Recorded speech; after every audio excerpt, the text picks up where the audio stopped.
Leçon de l'école du sabbat, lundi 11 septembre 2023. Trouver la force en Christ. Trouver la force en Christ. Paul termine sa lettre par un puissant appel au combat qui rassemble les idées et les thèmes importants de la lettre dans son ensemble.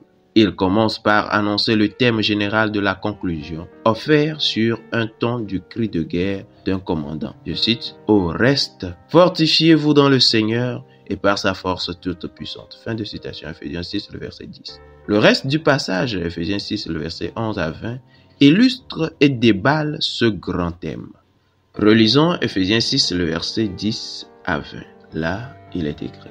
Au reste, fortifiez-vous dans le Seigneur et par sa force toute puissante. Revêtez-vous de toutes les armes de Dieu afin de pouvoir tenir ferme contre les ruses du diable. Car nous n'avons pas à lutter contre la chair et le sang, mais contre les dominations, contre les autorités, contre les princes de ce monde de ténèbres, contre les esprits méchants dans les lieux célestes. C'est pourquoi, prenez toutes les armes de Dieu afin de pouvoir résister dans le mauvais jour et tenir ferme après avoir tout surmonté. Tenez donc ferme, ayez à vos reins la vérité pour ceinture, revêtez la cuirasse de la justice, mettez pour chaussure à vos pieds le zèle que donne l'évangile de paix. Prenez par-dessus tout cela le bouclier de la foi avec lequel vous pourrez éteindre tous les traits enflammés du malin. Prenez aussi le casque du salut et l'épée de l'esprit qui est la parole de Dieu.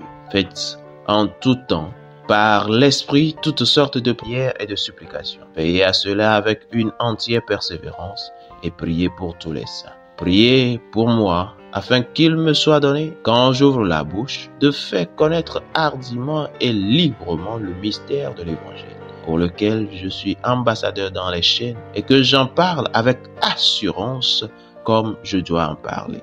Amen. Comment voyez-vous la réalité du grand conflit qui implique des puissances surnaturelles littérales comme étant au centre du point que Paul souligne? Pourquoi le fait de garder cette vérité cruciale devant nous est-il si important dans notre propre marche quotidienne avec Dieu? Paul identifie Christ comme la source de la force des croyants par son expression dans le Seigneur et par sa force toute puissante. Ephésiens 6, le verset 10. Puisque Seigneur se réfère à Christ comme il en est toujours le cas dans Éphésiens. Ephésiens 2, le verset 21. Ephésiens 4, le verset 1 et 17. Ephésiens 5, le verset 8. Ephésiens 6, le verset 1 et 21. Je cite, « La force de l'Église réside dans la toute-puissance de son Seigneur ressuscité, le capitaine de sa guerre. » Fin de citation. J.J. Findlay, The Epistle to Ephesians, New York Ray Long, Richard R. Smith, 1931, page 398. Paul utilise la répétition dans Éphésiens 6, le verset 10, employant les synonymes force et puissance pour souligner son point de vue. La puissance de l'Évangile n'est pas inhérente aux croyants, mais vient d'une source. Elle vient du Seigneur, de Christ. Paul résume ici un thème important de la lettre, la puissance de Dieu partagée avec les croyants. Ephésiens 1, le verset 19 à 22, Ephésiens 2, le verset 4 à 6, Ephésiens 3, le verset 16 et 17. La force de faire face à chaque conflit actuel et futur se trouve dans la solidarité des croyants avec le Christ ressuscité et exalté. Alors que le commandement initial annonce que Christ est actif dans le don de la force aux croyants, Ephésiens 6, le verset 10, les trois membres de la divinité sont engagés à les fortifier pour le combat spirituel contre le mal. Dieu, le Père, met ses armes à disposition. Les armes de Dieu, Ephésiens 6, le verset 11 à 13, comparé à Isaïe 59, le verset 17.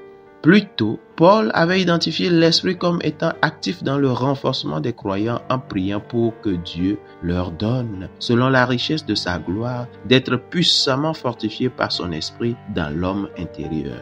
Ephésiens 3, le verset 16. Ainsi, c'est l'Esprit qui délivre l'épée de l'Esprit qui est la parole de Dieu. Ephésiens 6, le verset 17. Aussi, les croyants doivent prier en tout temps par l'Esprit. Ephésiens 6, le verset 18. Paul souhaite que ses auditeurs comprennent que le Dieu trinitaire est pleinement engagé à les équiper pour lutter contre ces puissances maléfiques.